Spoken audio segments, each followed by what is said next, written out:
Merci d'avoir choisi Canal Congo Télévision pour vous informer dans le cadre de cette grande édition du journal. Le vice-premier ministre, ministre de l'Intérieur et Sécurité, Jacquemain Chabani, a présidé ce mercredi 19 juin 2024 la séance d'information et d'échange d'expérience en intention des gouverneurs des 26 provinces de la République démocratique du Congo nouvellement élus par les assemblées provinciales. Objectif: fixer la ligne de conduite de la gestion des provinces. Georges Libengue et Christophe Ngandou étaient donc là pour les comptes de Canal Congo Télévision et Radio Liberté Kinshasa. Suivez.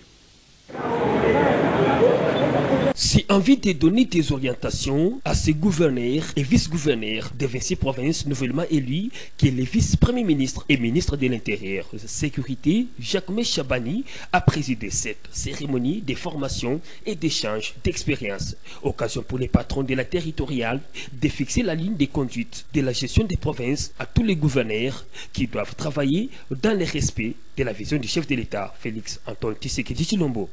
Votre participation à cette cérémonie symbolique est un acte qui entrevoit un lendemain meilleur pour une synergie gagnante entre le pouvoir central que je représente et les provinces que vous représentez. Mesdames et messieurs les gouverneurs de province, l'objectif de cette rencontre est principalement de vous notifier les ordonnances présidentielles qui ont sanctionné vos investitures en qualité de gouverneur et vice-gouverneur de province. Cette rencontre augure notre travail ensemble qui constitue pour votre ministère une synergie gagnante.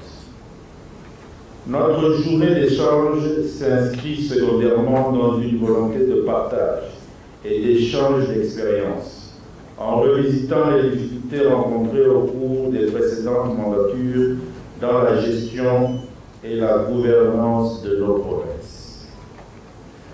L'exercice auquel on s'invite ce jour devra servir également à mettre à vos dispositions les ABC de la gestion de la territoriale par des formateurs professionnels de haut niveau qui vont vous entretenir sur des sujets qui vous aideront à prendre le taureau par les cornes.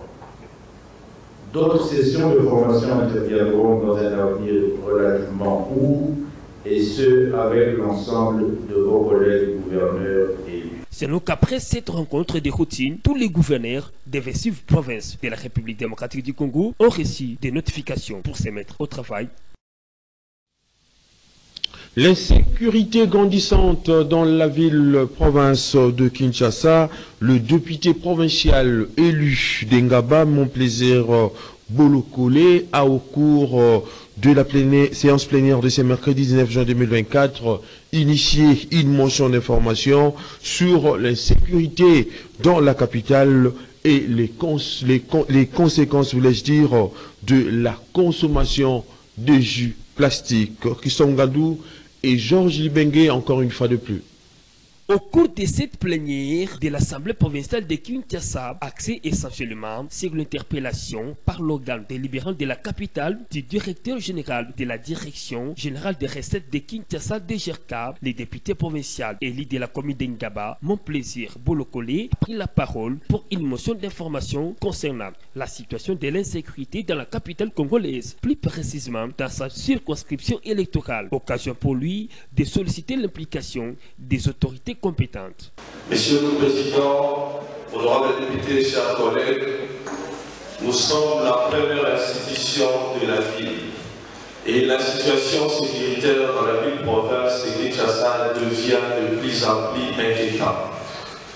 Nous risquons un jour de se réveiller un bon matin et voir les députés, les ministres être sabotés par la voyoucratie qui prend de plus en plus l'ampleur. Alors, je propose au bureau ainsi qu'à la plénière la mise en place d'un cadre de concertation entre la police nationale, le ministère national ainsi que l'Assemblée provinciale de Kinshasa. Parce que chaque jour que nous nous réveillons, il y a des morts, il y a des vols et tout. La deuxième information, c'est concernant la consommation de jus plastique. Monsieur le rapporteur président, honorable député, je prends parole comme scientifique. À ce qui concerne le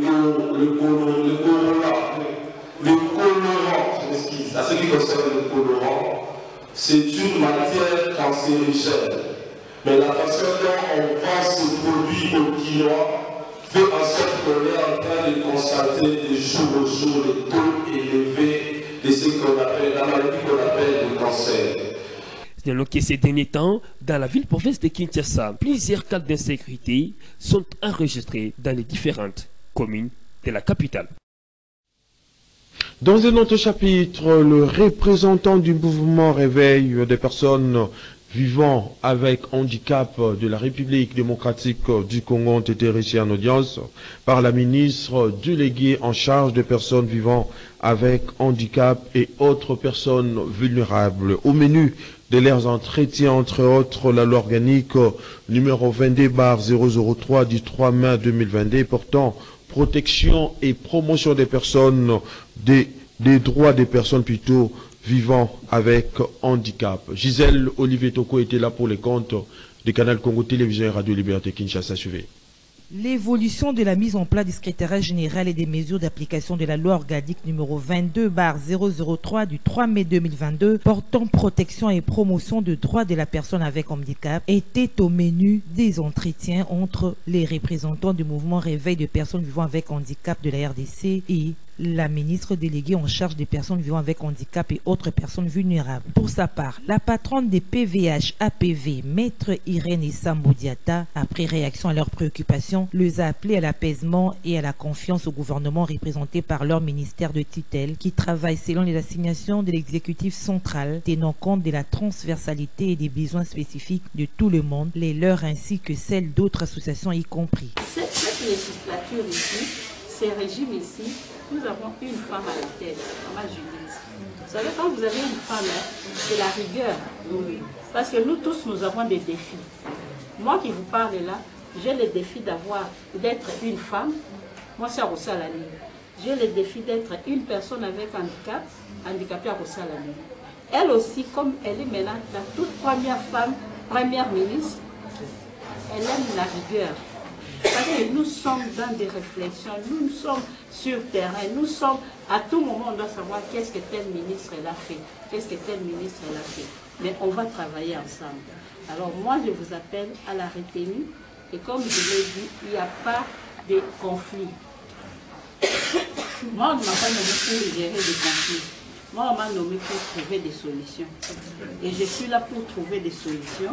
Et les solutions, on les trouve avec vous. Satisfait des informations reçues relatives à la poursuite de la mise en œuvre de la vision novatrice du président de la République dans le secteur du handicap, les représentants de ce mouvement ont remercié Maître Irène Sambodiata pour son sens élevé d'écoute et de l'altruisme. Tout d'abord, la charité bien ordonnée commence par soi-même, par le chef de l'État Félix-Antoine Tshisekedi Tshilombo, qui nous avait octroyé ce portefeuille dédié aux personnes vivant avec handicap. Au jour d'aujourd'hui, d'être venu ici dans notre maison mère, qui est notre ministère reçu par son Excellence Madame Irène Sambodiata, maître, c'était en fait pour pallier sur certaines bévies qui étaient de camps adverses. Parlons des mouvements de réveil que nous déplorons depuis longtemps, la mégestion au niveau du ministère, mais cette fois-ci, la maman nous a dit, nous sommes tous unis et nous serons dans cette boîte pour que nous puissions relever les défis des personnes avec handicap dans toute la République, que personne ne soit pris en compte. Nous tous, nous serons vraiment sur cette patte ici pour que nous puissions aller de l'avant dans les dons des personnes avec handicap. Je ne suis pas ministre de conflit, mais je suis là pour trouver des solutions à nos problèmes. Et on les trouvera ensemble avec vous. Travaillez aussi de votre côté en tant qu'association, a conclu la ministre déléguée. Une semaine seulement après son investiture par l'Assemblée nationale, la ministre déléguée auprès du ministre de l'Environnement et Développement durable en charge de l'économie du climat, Stéphane Mbombo, a présenté sa démission du gouvernement au président de la République, Félix-Antoine Tshisekedi Tshilombo, pour des raisons des convenances personnelles. Christophe Gandou pour de plus amples détails. C'est dans sa lettre datée du 18 juin 2024, adressée au chef de l'État, Félix-Antoine Tshisekedi Tshilombo, qui est la ministre déléguée auprès du ministre de l'Environnement et Développement durable en charge de l'économie du climat, Stéphanie Mbombo Mwamba, a déposé sa démission du gouvernement pour des raisons de convenance personnelle. Et pour ce faire, le chef de l'État a pris acte de cette démission. Par conséquent, Mme Stéphanie Mbombo est déchargée de cette autre fonction et ne peut plus engager le gouvernement. Selon plusieurs sources, Stéphanie Mbombo aurait commis une faute grave et ces sources suggèrent un récent voyage de la ministre au Congo-Brazzaville où elle s'est entretenue avec le président de la République du Congo, Denis Sassou Nguesso, sur le climat du bassin du Congo sans autorisation de sa hiérarchie. Nous avons discuté sur la commission de climat du bassin du Congo où le président Sassou et le président de la RDC voudraient que nous puissions avoir une vision commune sur l'économie du climat, sur le prix du marché carbone, sur une stratégie commune de définir la vision globale africaine du climat. Vous savez, nous devons définir à partir de maintenant où irons-nous, comment vivrons-nous dans 10 ans, 20 ans, comment est-ce que nous définissons notre propre climat maintenant, au niveau des infrastructures, au niveau de l'agriculture et au niveau, au niveau scientifique. Et nous allons continuer ensemble avec des visions communes et c'est comme ça qu'on va peser face aux pays du Nord. C'est quand nous, pays de la région du bassin du Congo, nous parlerons même langage sur la nouvelle économie du climat, sur notre stratégie globale du climat pour la prochaine COP 29 qui arrive et surtout pour la COP 30 qui va se passer au Brésil. Ancienne militante du mouvement de libération du Congo MLC, Stéphanie Mbombo est présidente du Cercle des réformateurs intégrés du Congo, STRIC, un parti allié de l'UDPS. Et depuis 5 juin 2023, jusqu'à sa nomination dans le gouvernement, elle était envoyée spéciale du président de la République pour la nouvelle économie du climat. Les ouvriers du centre financier commis pour la construction de ces centres financiers ont manifesté ce mercredi 19 juin 2024 devant le ministère de la Justice quant à leur situation salariale. Et le ministre de la Justice, Constant Moutamba, leur a promis des solutions idoines quant à ces reportages. Les ouvriers de l'entreprise Milvest, commis pour la construction du centre financier, réclament l'amélioration de leurs conditions salariales, d'où leur descente au ministère de la Justice pour que justice soit faite.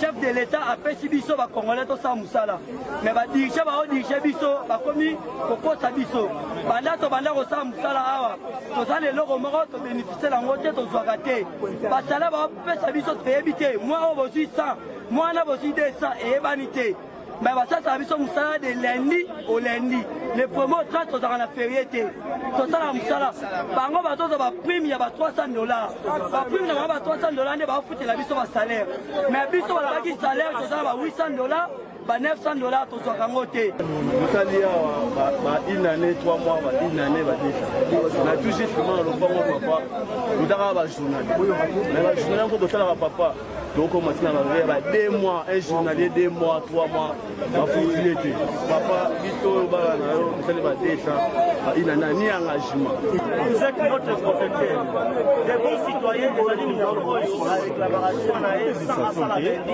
sans avocat sans asala nike kisasu biso to futamaka admettons ba futanga $300 mais ces $300 là les ali brixté le lot a représenté 300 le lot a représenté 50 et ce que nous demandons à vous d'abord de nous protéger judiciairement 1 2 législation est soumise biso te pour protéger biso na contrat pour 2 ans contraté bon na contrat nous devons être protégés par un contrat qui va nous permettre que ceux qui les locaux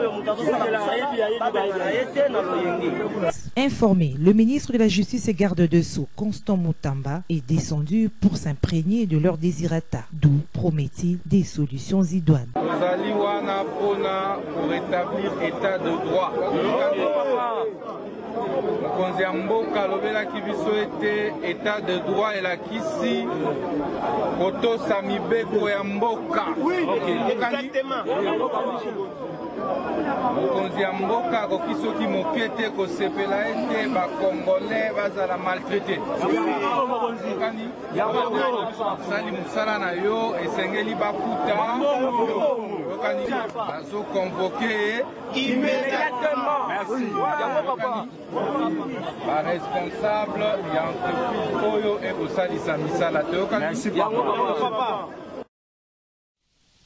Les initiatives portées par l'actuel ministre d'État, ministre en charge de la justice et garde des Sceaux, Constant Moutamba, pour redresser la justice congolaise, notamment la lutte contre l'homosexualité et autres formes contraires des sexes, aussi la lutte contre le détournement des deniers publics, sont jugés comme étant du populisme par Toussaint Beya, cadre du parti Alliance pour le changement, cher à Jean-Marc Kabound, qui attend par ailleurs de l'actuel ministre Constant Moutamba des réformes substantielles de la justice congolaise. Maxime Akabo.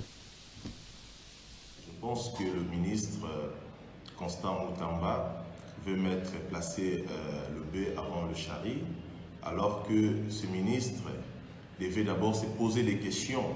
Quels sont les vrais problèmes de la justice? On dit que la justice élève une nation. Lorsque la justice elle est bonne, la population vivra avec toute quiétude. Déjà, appeler l'inspecteur général de l'UGF, chef de service, M. Alleghetti, c'est une erreur. Constaté dans le chef de M. le ministre d'État, ministre Constant Moutamba, parce que l'IGF ou encore Alleghetti ne dépend pas de lui directement. L'IGF dépend de la présidence. L'IGF fait son rapport au président de la République et par le biais de son directeur de cabinet et du président de la République, il va ramener les rapports maintenant à la justice. Et lui, apparemment, il est en train d'oublier son vrai rôle étant ministre de la Justice comme le premier conseil de la République. Il n'a pas proposé des réformes. Il ne voit même pas des conditions de vie de nos magistrats, comment ils vivent. Aujourd'hui, monsieur Maxime, je peux vous dire, si un magistrat est nommé aujourd'hui ou ailleurs, même dans la capitale, les magistrats sont censés de ramener leurs meubles, tables, chaises.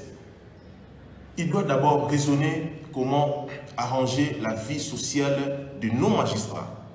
Les magistrats sont mal payés. Supposons un détourneur des deniers publics voler 100 millions de dollars face à un magistrat qui est mal payé. Dites-moi, ce magistrat ne va pas concéder? N'est-ce pas qu'il va concéder? Je pense que ce n'est pas ça le problème. Vous avez vu du populisme d'ailleurs même du ministre Constant Moutamba en disant même dès sa prise de fonctions, en disant que la République n'a pas de sceaux. Pourquoi il peut exposer la République? Donc il veut dire en d'autres termes, les sceaux qu'utilise le président de la République, c'était un sceau frappé, un faux sceau, donc fabriqué à Gambela ou encore ici à Botou. Je pense que c'est un ministre qui veut faire du populisme. Là où il est, il ne connaît pas encore. Il devait proposer des réformes, il devait soit prendre un arrêté qui va un peu essayer de parler à certaines choses. Lorsqu'il parle de deux fois, je suis contre moi personnellement. Je suis contre ces pratiques. Deux fois, papa, maman, PD ou encore des lesbiennes. Ce sont des pratiques, nous étant africains, nous ne devons pas accepter cela.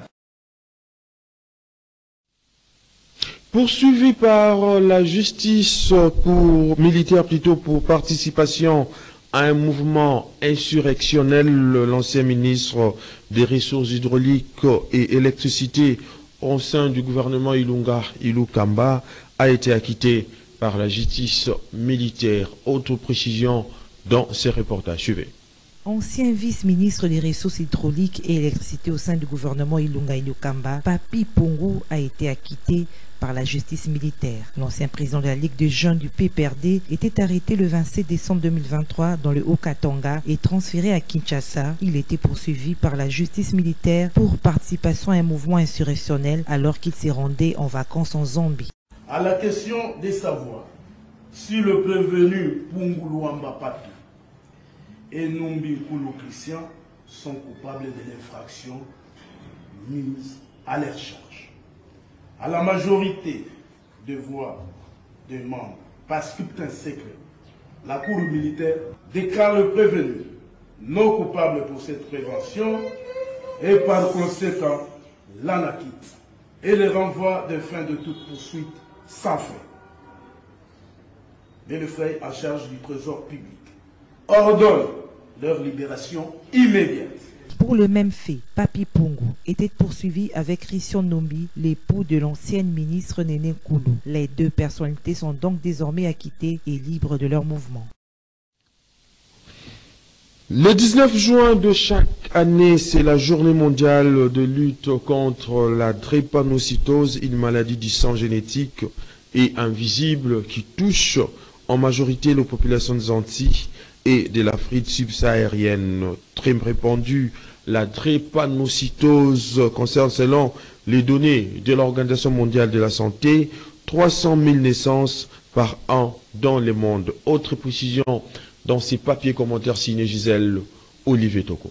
La drépanocytose est une maladie invisible qui se caractérise par une anomalie de l'hémoglobine, protéine présente dans les globules rouges qui assure le transport de l'oxygène dans le sang. Elle entraîne chez le patient des épisodes de crise très douloureuses et des complications graves, variables selon les patients. Cette maladie affecte plus particulièrement les populations originaires d'Afrique subsaharienne, des Antilles, d'Inde, du Moyen-Orient et du bassin méditerranéen. Les personnes drépanocytaires ont besoin de transfusions de globules rouges régulières qui nécessitent de produits sanguins au plus proche de leurs caractéristiques sanguines. Pour de milliers de patients, il est donc essentiel qu'une grande diversité de donneurs se mobilise régulièrement. Les donneurs de sang doivent donc refléter cette diversité. Plus il y a de donneurs de sang issus de toutes les origines, plus les patients peuvent bénéficier d'une transfusion la plus proche de leurs caractéristiques sanguines. En République démocratique du Congo, chaque année, 50 000 nouveaux-nés y sont touchés par la forme sévère de la maladie et 6% des enfants hospitalisés en pédiatrie sont drépanocytaires. La drépanocytose est donc une maladie fréquente en RDC, comme le prouvent les données épidémiologiques récentes. Elles ont montré que 2% des nouveaux-nés sont homozygotes pour l'hémoglobine S et environ 40 000 naissances d'enfants drépanocytaires sont estimées chaque année. Si ce chiffre est significatif au point de vue épidémiologique, la maladie reste peu connue avec pour conséquence une forte mortalité dans un pays à ressources limitées. Cliniquement, la drépanocytose se manifeste par des épisodes d'anémie aiguë, des crises douloureuses appelées crises vaso-occlusives et la susceptibilité aux infections.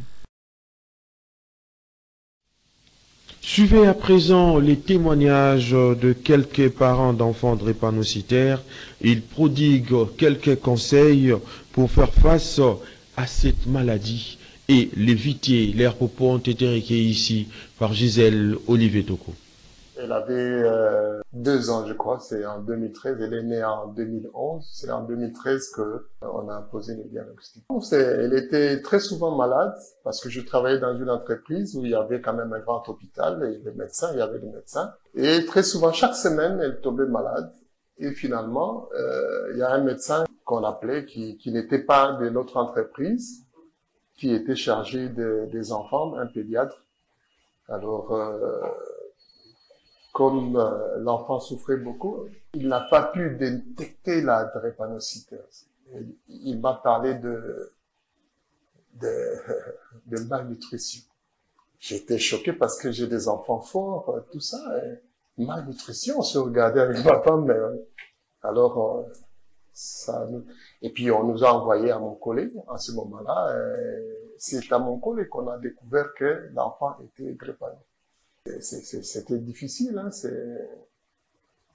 quand on nous a appris que c'était vraiment...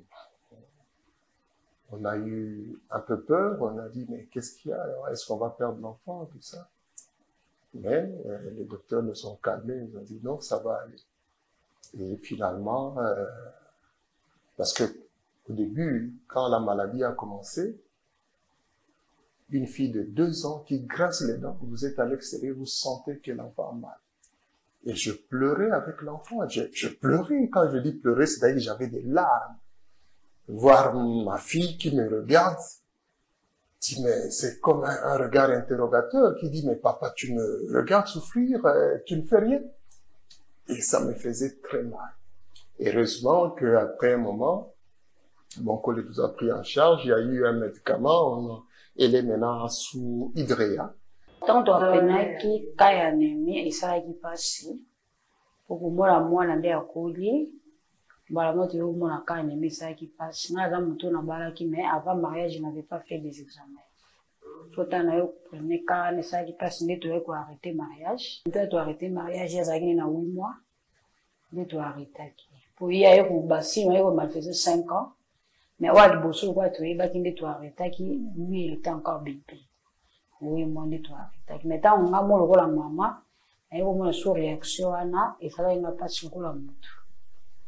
Où il y a des besoins, en tout cas, à cause de ma tort et au bien à ma casse, jusqu'à ce point, à ça, la AVC, et mes mamans tirent là, j'aurai su un CPP. Et puis, ça va perdre ta mémoire, na perdre ta langage. Soutien animé. On a joué le coup la cour, pour n'animer. Na kopesa conseil mingi na maparo bazalaka oyo banéglige bana te biso ne toluka bana bano baluka biso te ya liboso eza il faut faire des examens appropriés avant le mariage ça sera mieux pe kozala attentif ntango mwana kosala bamaladi komona beaucoup plus de spécialistes oyo bayebi vraiment domaine wana kozala focaliser na bacentre de santé te kenaki kaka na centre moko bakopesa mwana ne sais pas cause les autres moi pour ceux qui n'ont vendu dans la centre de santé cette affaire avec Massakufa. Il s'observe à Kinshasa, capitale de la République démocratique du Congo, une épidémie de grippe depuis quelques semaines. Plusieurs personnes se plaignent d'avoir mal à la gorge, la toux sèche, l'écoulement nasal, éternuements successifs, fièvre et maux de tête. Qu'en est-il des moyens de prévention de cette maladie? Suivez un médecin qui donne des conseils à ces sujets. D'abord, il faut définir qu'est-ce que c'est la grippe. La grippe, c'est une infection virale susceptible de causer une infection respiratoire aiguë, potentiellement mortelle pour certains. C'est-à-dire des personnes à haut risque. Nous avons des femmes enceintes, nous avons des enfants, nous avons des personnes âgées, des personnes souffrant de maladies chroniques. Alors, c'est pendant cette période ici, c'est-à-dire la saison sèche, que nous avons une prolifération accrue de virus. Comme nous le voyons régulièrement pendant cette saison, nous avons des personnes qui souffrent de la grippe, qui font la grippe. La propagation de la grippe, on voit la proximité. La proximité et la promiscuité. Pendant la saison sèche, chez nous ici, il fait quand même frais, il fait froid. Les gens ont tendance de se regrouper ensemble. Or, la grippe peut se transmettre par des gouttelettes dans l'air. La personne qui est devant toi éternue et peut facilement vous contaminer. Et cette personne qui a éternué utilise sa main pour éviter les éclaboussements, mais il arrive à tenir le poignet. Et vous qui n'êtes pas contaminé en ce moment, vous venez tenir le poignet, vous êtes contaminé. Il n'y a pas d'antibiotiques qui tuent le virus, il y en a. Mais néanmoins, nous savons qu'il y a un traitement symptomatique. C'est-à-dire, si vous êtes enrhumé, il y a un écoulement nasal, nous allons donner des produits pour arrêter cet écoulement. Si vous toussez, il y a un antitussif qu'on peut donner.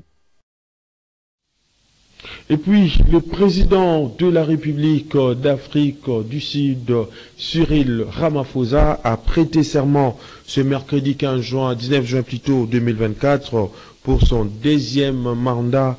Parmi les chefs d'État ayant assisté à cette cérémonie d'investiture organisée à l'esplanade de l'Union Building de Pretoria, il y avait la présence du président de la République démocratique du Congo, Félix Antoine Tshisekedi Tshilombo. Regardez.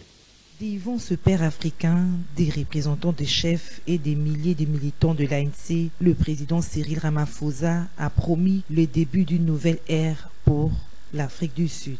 Une vingtaine de chefs d'État a assisté à cette cérémonie d'investiture organisée à l'esplanade de l'Union Building de Pretoria, parmi lesquels le président de la RDC, Félix Antoine Tshisekedi Tshilombo. Ces derniers de féliciter son homologue sud-africain avant de participer au dîner présidentiel offert aux convives. Notez qu'à l'issue de ces brefs séjours, le président de la RDC, Félix-Antoine Tshisekedi Tshilombo, a regagné le pays par la ville de Lubumbashi où il préside ce jeudi 20 juin la cérémonie du lancement des trains du service national. Mesdames et messieurs, voilà qui met fin à cette grande édition du journal sur Canal Congo Télévision coordonnée par Gisèle Olivier Toko, réalisée par Fiston Antunga. La prise de vue a été assurée par Georges Libengue en Lernon, ainsi qu'au concours rédactionnel de Canal Congo Télévision. Je vous dis donc merci de l'avoir suivi avec le même plaisir et le même désir. Prochain rendez-vous est donc pris pour la semaine prochaine. D'ici là, portez-vous bien et bonne suite des programmes sur Canal Congo Télévision.